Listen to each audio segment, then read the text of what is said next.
Thank you, Mr. Joshua. Very good evening, ladies and gentlemen. Today is indeed a historic day for two reasons. Firstly, a debate of this sort has never happened in Malaysia, as many people have pointed out, at least to our knowledge.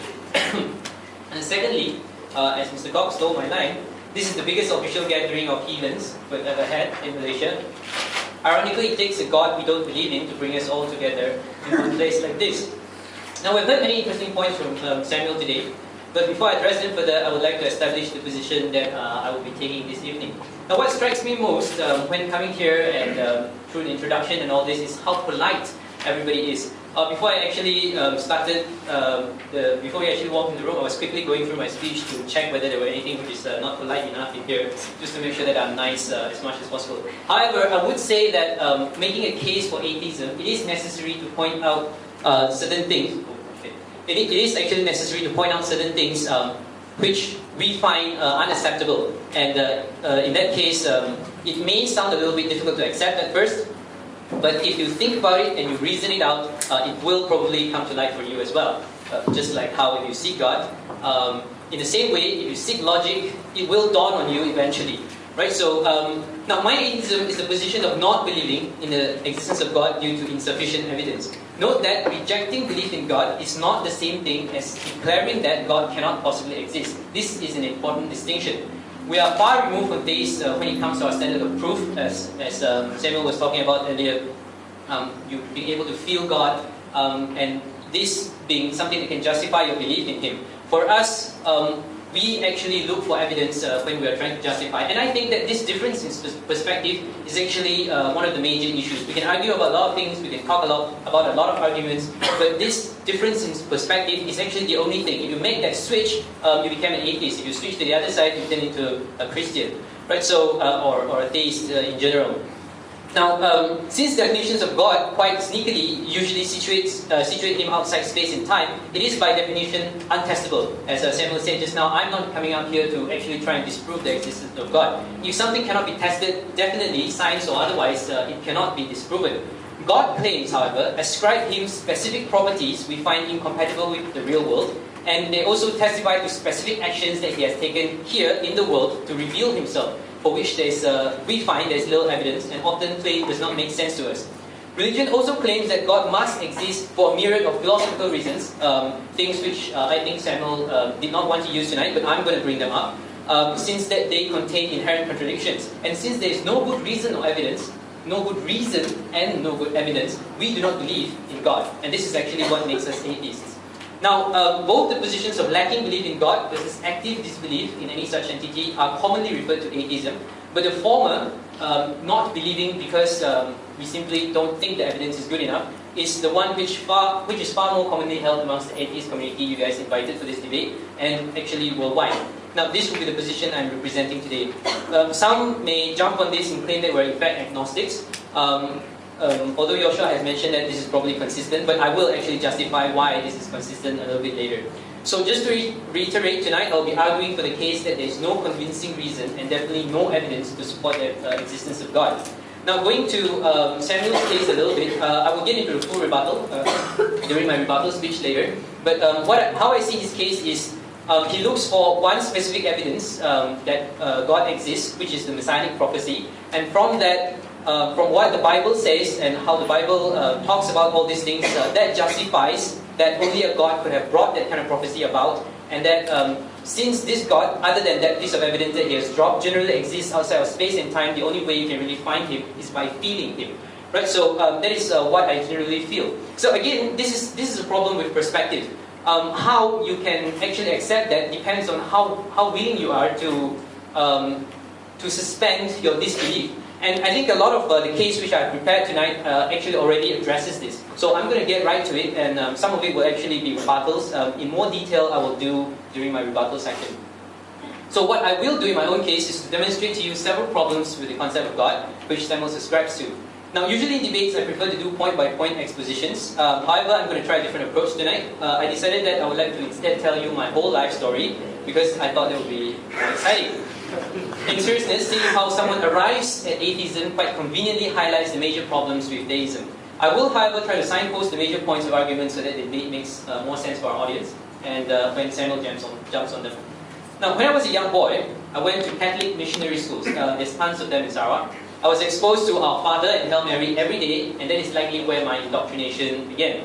Possibly due to the family moving around a lot, I was exposed to many different brands of Christianity. I was a mail-order Christian in the early days. I first accepted Jesus as my Savior, reading off a sample prayer in one of the issues of a series on Christian lessons of children. Now, technically, according to some denominations of Christianity, I'm saved, whatever I say tonight, so that is cool. I went to Catholic Church thanks to peer pressure, Methodist Church due to a relative's invitation, a bunch of other churches depending on who I was mixing with at the time. I even attended the Charismatic Conference. That was the first time I learned that speaking in tongues isn't quite understood by other human beings these days.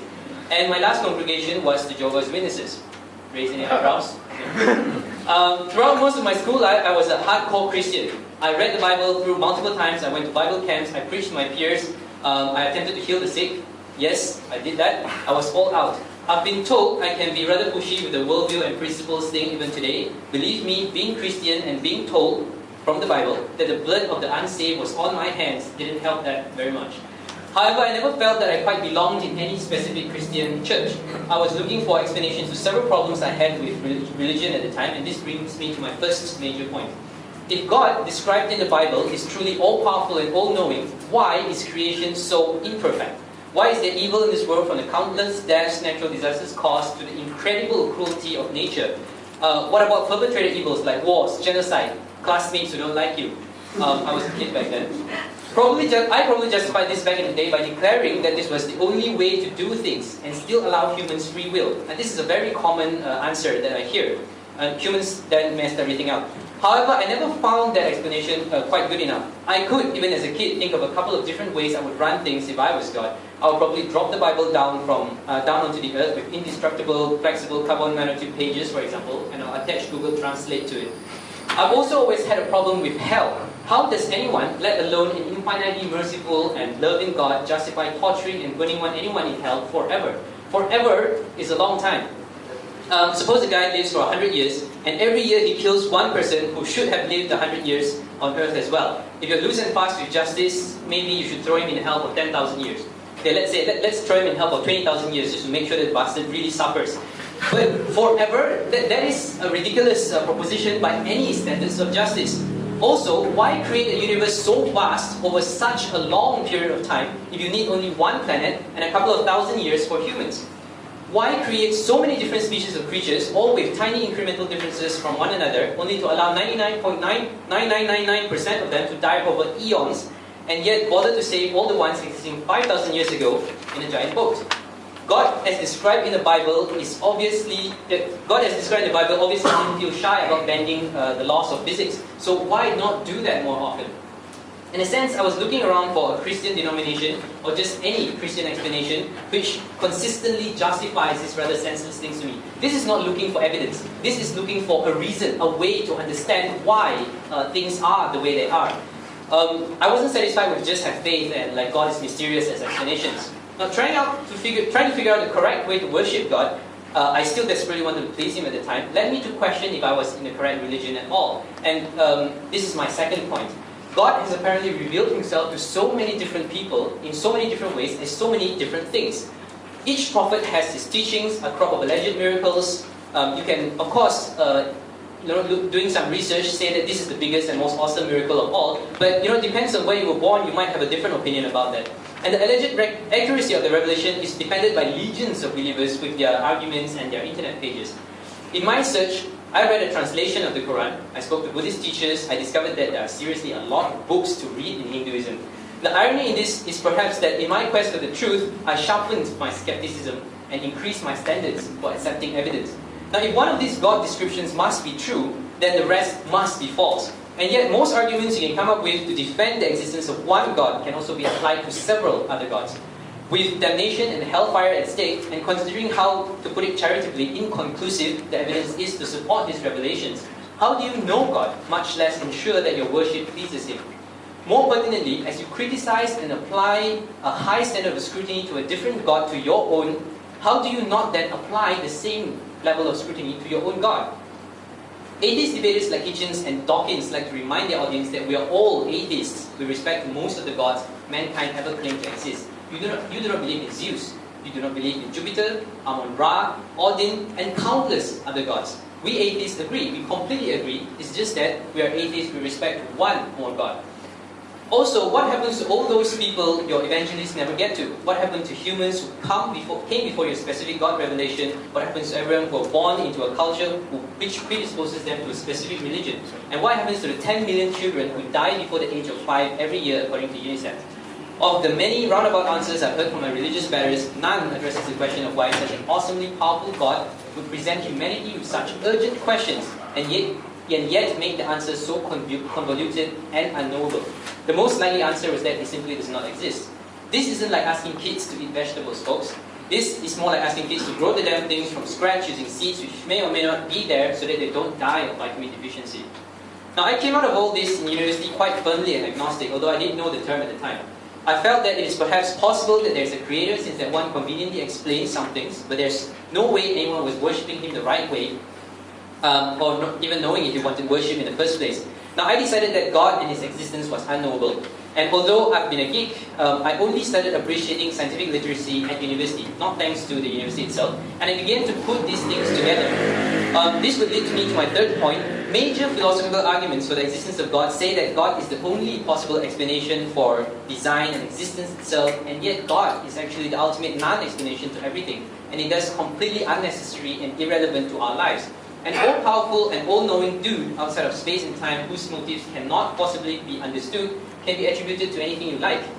Every time you see a car accident or you're saved from one or you win the lottery or there's no traffic jam, God did it. Religion and the God explanation have been retreating in the face of science for centuries now. When mankind's ignorance was at its worst, we thought the sun, the moon, and the stars were gods. When we figured out that these were simply big balls, which are really big balls of stuff, which are really far away, we then thought that God put Earth at the center of everything. When we learned that isn't true, we began to refer to life's complexity as something that could only have been designed by God. And now that evolution have demonstrated how an incredibly simple idea can explain all the complexity we see in the biosphere, religion has retreated to claiming that the universal constants of our universe discovered by physicists points to a creator who fine-tuned these numbers so that we may exist. Now the simple truth is we don't know yet why these numbers are the way they are. You see, science doesn't claim to have all the answers, but when it does provide an answer, it actually explains things in a way that makes sense and which is reproducible. Not sometimes, not only in the olden holy book days, but all the time. Yes, there are tons of stuff we don't know as a species, and there may even be some things which science may never be able to explain. However, the correct thing to say when faced with knowledge you do not have is, I do not know. Not God caused it, God made it, or God this, God that. Some things about our universe and existence can actually be discovered and explained. Some remain in the realm of speculation and philosophy. Talking about it helps expand our horizon, but if it does not affect physical reality, if it does not, and this is the perspective thing I was talking about earlier, if it does not affect your physical reality in any way at all, then it should not be the focus of your life. I mentioned earlier that I would explain why agnosticism and atheism are not mutually exclusive. Now this would be my fourth and final point. You do not need to actively disprove the concept of God to yourself to be an atheist. Considering that God has become completely irrelevant to me, for all intents and purposes, I am already an atheist. And I discovered this. I didn't actually decide this. Ironically, it was an ex-Christian friend with whom I had a massive falling out, partly due to our religious differences, who after 2 years of silence finally explained the Russell teapot to me. And this is a very famous thought experiment. If I were to suggest to you, this is what the thought experiment sounds like. If I were to suggest to you that between the Earth and Mars, there's a China teapot orbiting the Sun, and that this teapot was too small to be seen by even the most powerful of telescopes, but it's just there. Does it mean that everyone who employs, but then if you can't say it, you can't disprove it, but I claim it exists, right? There's no way, since you cannot use any instruments that exist, science basically can't disprove it. Does that mean that since no one can disprove it, everybody should just take me at my word and like, okay, maybe it's there? No, if I were to tell you something like that, you immediately say, prove it to me. Right? So, if however the existence of such a teapot is mentioned in ancient books, taught as the sacred truth every Sunday and instilled into the minds of children at school, not believing in its existence would certainly mark you as an unbeliever. You're certainly special in the situation of not believing in it. And this basically makes 2 points, both equally important. One, if religion wishes to claim that God exists, they have to prove it.